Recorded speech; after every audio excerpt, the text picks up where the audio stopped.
Bienvenidos a Perceptalia, el espacio donde pensamos sin prisa, entendemos sin miedo y descubrimos que la filosofía está en todas partes.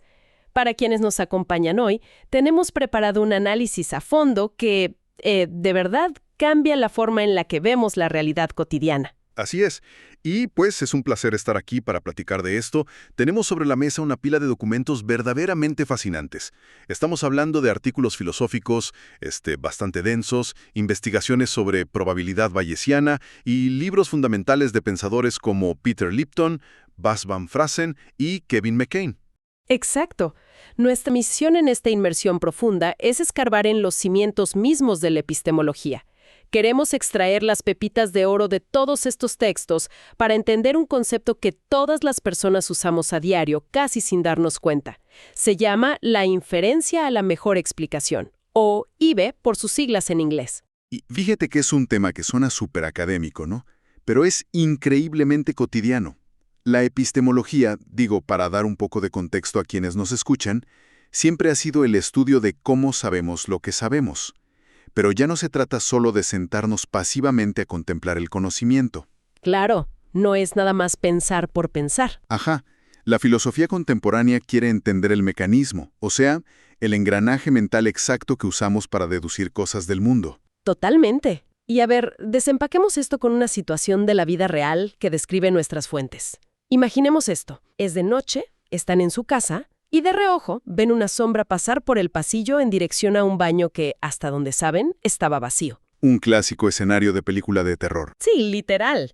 Pasan un par de segundos y ven una segunda sombra salir de ese mismo baño. Entonces, ¿qué está pasando ahí? ¿Es un fantasma? ¿Es un ladrón? ¿O es simplemente un familiar al que no vieron entrar porque estaban, no sé, pegados al celular? Exacto. La manera en que nuestro cerebro resuelve este pequeño misterio en fracciones de segundo es exactamente el núcleo de nuestra conversación de hoy. Es un gran ejemplo. Y esa resolución rápida que hace el cerebro es lo que llamamos inferencia a la mejor explicación, o también se le conoce como abducción.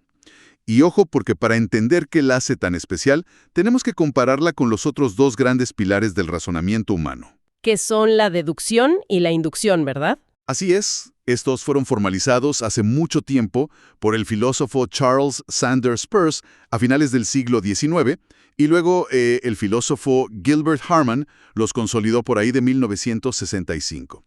Pensemos en la deducción como una operación matemática súper segura. Si las premisas son verdaderas, la conclusión está 100% garantizada. O sea, el clásico ejemplo de Sócrates. Ese mero. Todos los humanos son mortales, Sócrates es humano, por lo tanto, Sócrates es mortal. Es un proceso hermético, seguro, pero hay un problema. No nos da información verdaderamente nueva sobre el mundo. Solo revela lo que ya estaba escondido en las premisas. Ya, claro. Y luego está la inducción, que por lo que leí es más como hacer estadísticas, ¿no? Digamos, si salgo al parque y veo 100 cuervos y resulta que los 100 son negros, mi cerebro generaliza e infiere que absolutamente todos los cuervos del mundo son negros. Exactamente. Tomas una muestra finita y la proyectas al infinito. Pero la inferencia a la mejor explicación, la abducción, funciona de una manera totalmente distinta. No es predecir el futuro basándonos en repeticiones del pasado, ni es una certeza matemática inquebrantable. Fíjate que al leer los apuntes yo me quedé fascinada porque me dio la impresión de que es más bien como un salto mental, un salto audaz. Elegimos una hipótesis en particular no porque tengamos certeza absoluta, sino porque es la única idea que hace que todas las piezas del rompecabezas encajen y tengan sentido. Esa es la definición perfecta. Elegimos la hipótesis que le da sentido a la evidencia. Y hay ejemplos buenísimos en los materiales sobre esto. Pensemos en el arquetipo clásico del detective, Sherlock Holmes. Ah, claro. Cuando Holmes entra a la escena de un crimen y ve el cristal roto, las huellas dactilares y las manchas de sangre, no tiene una certeza deductiva matemática de qué fue lo que pasó. Y tampoco ha visto este crimen exacto 100 veces como para usar la inducción. Claro. Holmes no puede deducir lógicamente que Moriarty es el culpable de la misma forma en que deducimos que 2 más 2 son 4. Hay, no sé, 1000 explicaciones técnicamente posibles. Ajá, podría haber sido un accidente extrañísimo. O alguien intentando incriminar a Moriarty, por ejemplo. Exacto. Pero Holmes infiere que fue Moriarty porque esa hipótesis es la que amarra perfectamente todas las pistas. Ninguna otra teoría explica tan bien el conjunto completo de la evidencia. Y lo que me voló la cabeza es que en la ciencia real hacemos exactamente lo mismo todo el tiempo. Totalmente. Charles Darwin es el ejemplo perfecto de esto. Él observó la inmensa diversidad biológica, se fijó en cómo variaban los picos de los pinzones en las Islas Galápagos.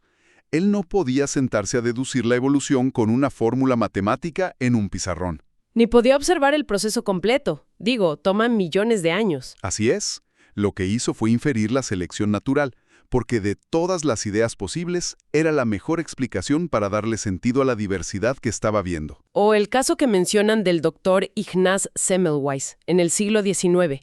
Él notó que en las clínicas de maternidad, si los médicos se lavaban las manos con una solución de cloro, las muertes por fiebre puerperal caían drásticamente. En esa época no tenían ni idea de qué eran los gérmenes, pero él dedujo que había algún tipo de materia cadavérica, invisible, que se quedaba en las manos y causaba la enfermedad. Y, aunque no podía ver las bacterias bajo el microscopio en ese momento, su inferencia a la mejor explicación era impecable. Era la única manera de explicar por qué el lavado de manos salvaba vidas. Y, pues pasa igual hoy con la astronomía. Con el movimiento de las estrellas. Ajá. Los astrónomos observan que la luz de una estrella lejana se desplaza hacia el espectro rojo. No pueden ver literalmente a la estrella moviéndose en el espacio, pero infieren que se está alejando de nosotros, porque esa es la hipótesis que le da sentido a la distorsión de la luz que captan en sus telescopios. O sea, estamos tomando decisiones gigantescas basadas en buscar la mejor explicación. Pero aquí es donde la lectura se pone interesante y hasta un poco poética. Porque, a ver, ¿qué significa que una explicación sea la mejor? Los documentos introducen a un filósofo llamado Peter Lipton, y él hace una distinción que me pareció fascinante. Habla de la diferencia entre la explicación más probable, que él llama likeliest, y la explicación más loveliest, que podríamos traducir como la más atractiva o la más bella. Esa distinción de Lipton es una de las joyas del explicacionismo, sin duda. Lo que Lipton argumenta es que los seres humanos no somos simples calculadoras estadísticas. A menudo no buscamos la explicación que tiene la mayor probabilidad estadística de ser cierta. Buscamos la explicación que nos da un momento de iluminación, la que nos hace decir, ah, claro, ahora lo entiendo. Esa es la explicación bella. Te confieso que me da un poco de risa que los filósofos usen la palabra belleza para describir teorías. Suena que están evaluando una pintura en un museo, ¿no? Pero por lo que leí, en realidad se refieren a criterios súper específicos y rigurosos. ¿Qué hace exactamente que una teoría sea bella a los ojos de la epistemología? Pues son lo que llaman las virtudes explicativas. Para que una explicación sea considerada bella, primero debe tener simplicidad. Es decir, no debe inventar entidades misteriosas o pasos innecesarios para funcionar. Es la famosa navaja de Occam. O sea, la explicación más sencilla suele ser la mejor. O sea, no meter a extraterrestres en la ecuación de las pirámides si no hace falta. Exacto. Otra virtud es el alcance, o poder explicativo. Una teoría es más bella si logra abarcar y explicar fenómenos muy diversos bajo una sola regla. También debe tener precisión y, muy importante, unificación. La unificación es esa capacidad casi mágica de conectar áreas del conocimiento que antes parecían totalmente aisladas la una de la otra. Hay una analogía clásica en los textos que creo que aterriza esto perfecto. Es el ejemplo del opio. Imaginemos que alguien pregunta, ¿por qué el opio te hace dormir? Y alguien responde, pues porque el opio tiene poderes dormitivos.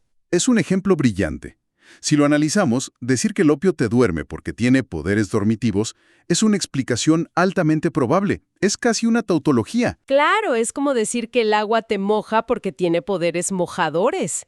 Es 100% probable que sea cierto, pero es una explicación espantosa.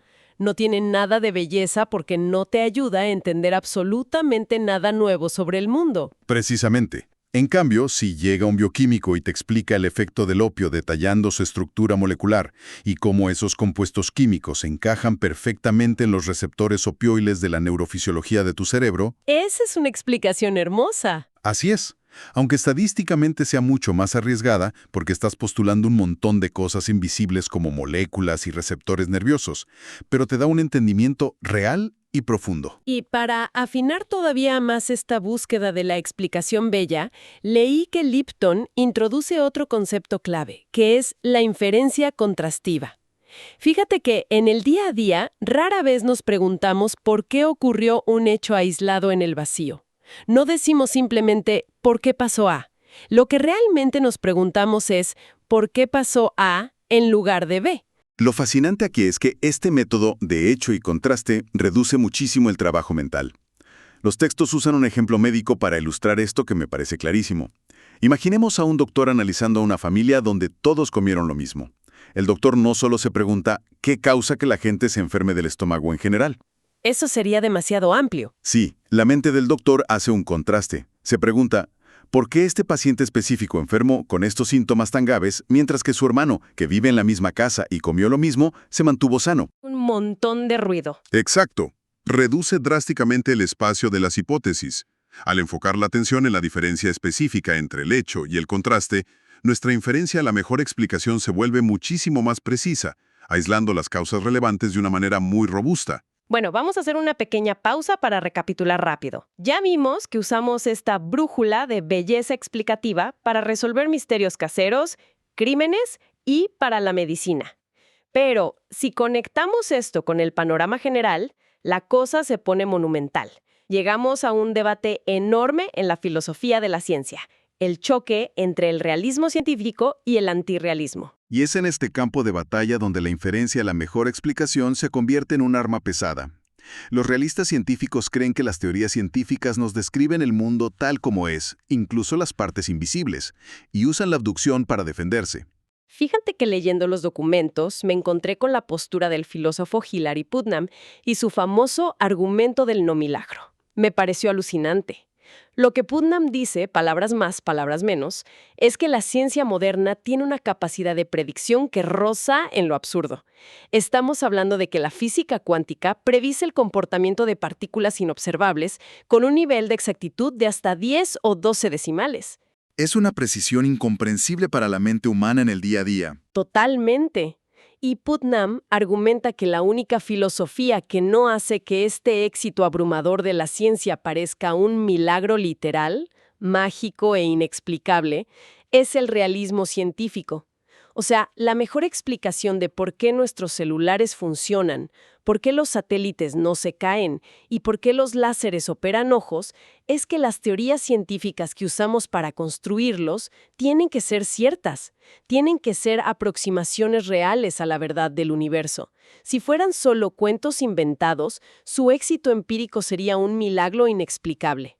Ese concepto de verdad aproximada es el matiz que lo salva de la arrogancia, digo yo, porque obviamente los realistas científicos no son ingenuos, conocen la historia, saben perfectamente que la ciencia está en constante evolución y que las teorías de hoy podrían ser ajustadas, ampliadas o incluso reemplazadas mañana.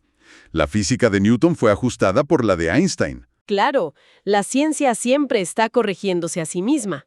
Sin embargo, los realistas mantienen que las teorías maduras actuales contienen núcleos sólidos de verdad y utilizan la inferencia a la mejor explicación como el puente lógico que justifica este salto intelectual. Para ellos, el éxito instrumental de la ciencia no se debe a coincidencias felices o a reglas de cajón que funcionan por accidente. Se debe a que nuestras descripciones del mundo inobservable reflejan en buena medida la realidad pura y dura. A ver, hasta aquí todo suena muy lógico, pero aquí es donde la conversación nos cae como balde de agua fría, porque no todo el mundo compra esta idea del realismo.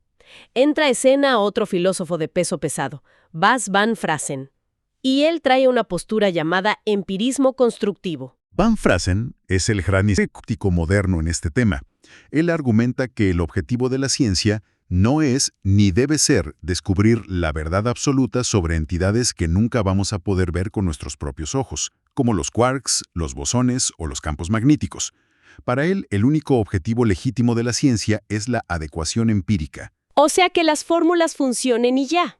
Que predican correctamente lo que sí podemos observar en los medidores, sin importar si los cuentos que nos contamos sobre las partículas invisibles son reales o no. Exactamente. Y para desarmar a los realistas, Van Fraassen lanza su ataque más fulminante contra la inferencia a la mejor explicación.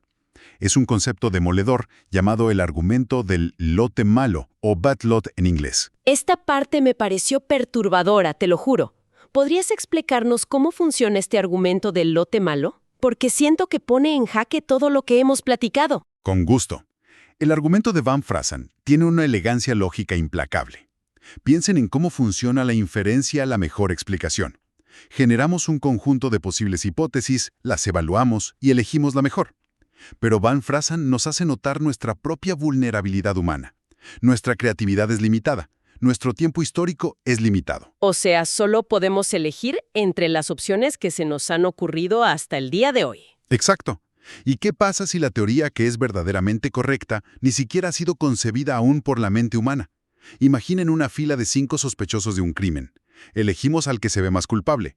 Pero, ¿y si el verdadero asesino ni siquiera está en la habitación? ¡Wow! Si la verdad absoluta está fuera del conjunto de teorías que los científicos han logrado imaginar, entonces, al aplicar la abducción y elegir la mejor opción disponible, solo estamos eligiendo lo mejor de un lote malo. O sea, podríamos estar organizando un concurso entre puras ideas equivocadas, y al elegir a la ganadora simplemente estamos premiando a la mejor idea falsa.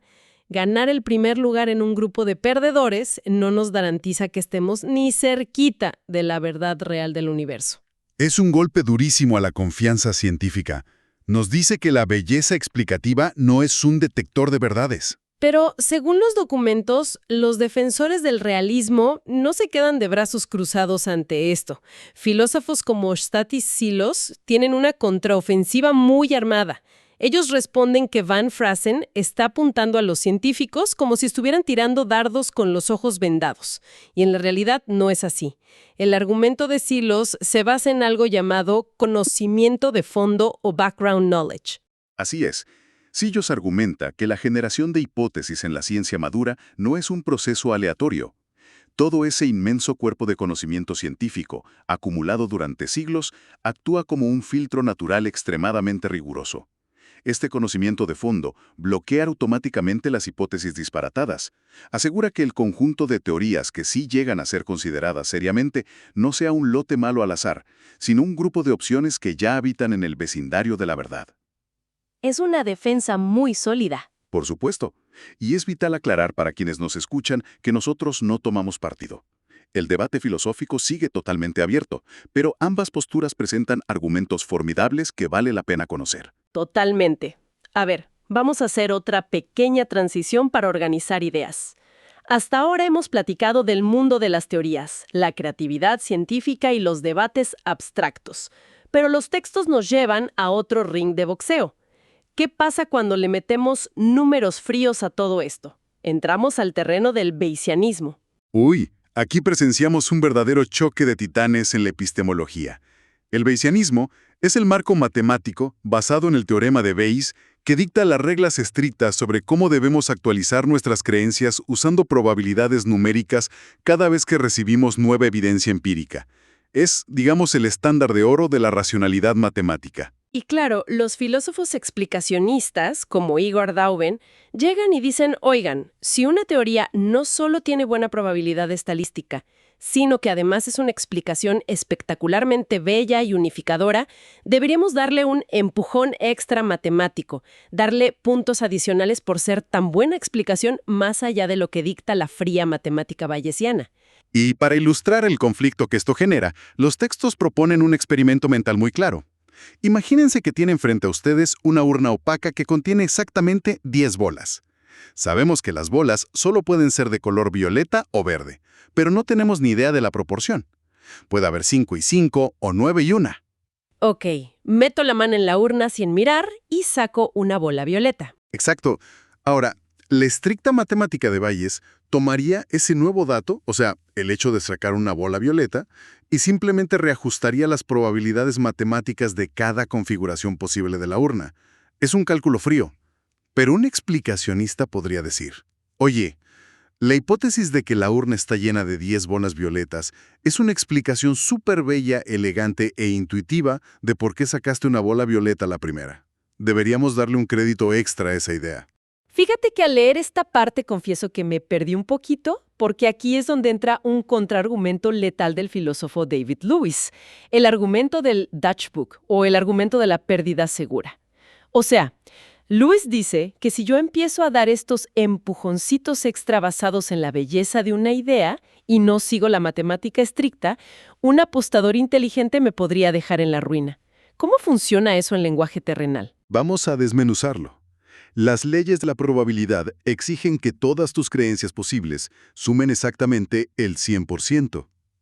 Si empiezas a inflar artificialmente la probabilidad de una hipótesis solo porque te parece una explicación muy bonita y dejas de lado la matemática estricta de Bayes, tus probabilidades van a sumar más del 100%. Y eso rompe la regla de oro. Totalmente. Lewis demostró matemáticamente que si tus creencias violan estas leyes básicas, te vuelves vulnerable en el mercado. Un corredor de apuestas astuto podría ofrecerte una serie de apuestas estructuradas de tal forma que tú las aceptarías creyendo que son justas, pero terminarías perdiendo dinero garantizado pase lo que pase en el mundo real. A esto se le llama un Dutch Book o pérdida segura. O sea que darle puntos extra a la belleza de una idea literalmente te hace perder dinero de forma garantizada. Y en filosofía, si tu forma de razonar te lleva a la ruina segura, te catalogan como un pensador irracional. Ese es el gran desafío que plantea Lewis. Si el explicacionismo viola el teorema de Bayes, es irracional. Pero afortunadamente regresa Peter Lipton para tratar de calmar las aguas y ofrecer una reconciliación. Él propone que a lo mejor no tienen que ser enemigos mortales. Porque seamos honestos, el cerebro humano es un procesador terrible para calcular probabilidades bayesianas complejas en la vida diaria. Nadie va caminando por la calle haciendo cálculos de Bayes en la cabeza. Exactamente. Lipton tiene una visión mucho más pragmática y evolutiva. Él sugiere que buscar la belleza explicativa, buscar cosas simples y unificadas, es en realidad un atajo heurístico. Es un mecanismo mental rápido que los humanos desarrollamos para aproximarnos instintivamente a los resultados correctos sin tener que hacer toda la matemática. Es como si estuviéramos tratando de correr un software matemático hipercomplejo, el de Bayes. Pero lo tenemos que correr en un hardware biológico lleno de limitaciones, que es nuestro cerebro. Entonces, la belleza explicativa es el puente. Nos guía, y generalmente con bastante éxito, hacia las opciones más probables en la vida real. Esa es una síntesis brillante.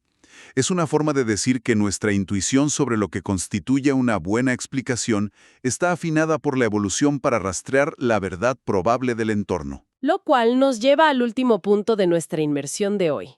Y me encanta porque bajamos de la astrofísica cuántica y las apuestas matemáticas complejas a algo súper terrenal. El explicacionismo fenoménico, desarrollado por filósofos como Kevin McCain y Luca Moretti. Ellos agarran toda esta arquitectura epistemológica y la usan para justificar lo más básico, nuestra propia cordura frente al mundo. Así es, ellos plantean una duda existencial clásica. Si en este momento, a quienes nos escuchan, les parece ver una mesa o una silla frente a ustedes, ¿cómo justifican que esa silla realmente existe de forma física y no es solo una alucinación o un truco de su mente? Y en la respuesta que dan McCain y Moretti me parece profundamente tranquilizadora. Ellos dicen que cuando nuestros sentidos nos bombardean con la imagen, la textura y el peso visual de una silla, estamos completa y racionalmente justificados en creer que hay una silla física en la habitación. ¿Por qué? Porque la existencia real e independiente de esa silla es, por un margen gigantesco, la explicación más simple, elegante y unificadora de toda nuestra experiencia sensorial. Exacto. Es una inferencia a la mejor explicación espectacularmente efectiva. Piénsenlo, creer que la silla es real es una hipótesis infinitamente más bella y sencilla que creer en teorías conspirativas extremas, como pensar que somos cerebros flotando en cubetas de nutrientes estimulados por cables de computadora, o que vivimos en la Matrix, o que un demonio maligno nos está provocando alucinaciones perfectas. Entonces, a fin de cuentas, esta herramienta intelectual profunda, pesada y compleja que hemos estado desmenuzando, Resulta ser la misma maquinaria que usamos para no enloquecer en nuestro día a día. Sirve para validar que la silla en la que estamos sentados no va a desaparecer si parpadeamos. Es asombroso. Es el motor de nuestra racionalidad empírica en todos los niveles imaginables. Si hacemos un resumen de todo el recorrido que nos han dado estas fuentes, vemos que la inferencia a la mejor explicación no es jerga de biblioteca, es la estructura que permite a un detective atar cabos en una escena del crimen, la que empuja a un científico a descubrir leyes invisibles de la física, la que intentamos empatar con las matemáticas del azar, y la que nos permite confiar en la realidad del mundo que percibimos frente a nuestras narices. Es un viaje intelectual impresionante, estoy convencido. Pero antes de despedirnos, creo que debemos dejar sobre la mesa una inquietud profunda que surge de una idea conocida como la objeción de Voltaire, que también aparece en nuestras fuentes. Como hemos discutido a lo largo de este análisis, los humanos basamos casi todo nuestro conocimiento en buscar explicaciones bellas, cosas que sean simples, elegantes y unificadas. Pero si lo pensamos de manera estrictamente fría, ¿qué garantía objetiva tenemos para asumir que el universo tiene la obligación de ser simple o bello? ¡Wow! Claro. Es una gran pregunta. ¿Qué pasaría si, a nivel subyacente y fundamental, habitamos en un cosmos que es inherentemente caótico, enredado, absurdamente complejo y, bajo nuestros estándares estéticos humanos, espantosamente feo? Si esa fuera la verdadera naturaleza de la realidad allá afuera, entonces nuestra querida brújula mental, esa que siempre busca instintivamente la belleza explicativa, podría estar llevándonos sistemáticamente por el camino equivocado, premiando ilusiones hermosas en lugar de verdades feas. ¡Qué manera de dejar una idea resonando en la mente! Poner en perspectiva la brújula con la que navegamos la realidad es exactamente el objetivo de este espacio. Esto fue Perceptalia, el lugar donde pensar se vuelve un acto de libertad. Si algo de este análisis a fondo de hoy generó nuevas preguntas o cambió un poco su forma de procesar la información, compartan esta conversación y acompáñenos en la próxima inmersión profunda. Hasta pronto.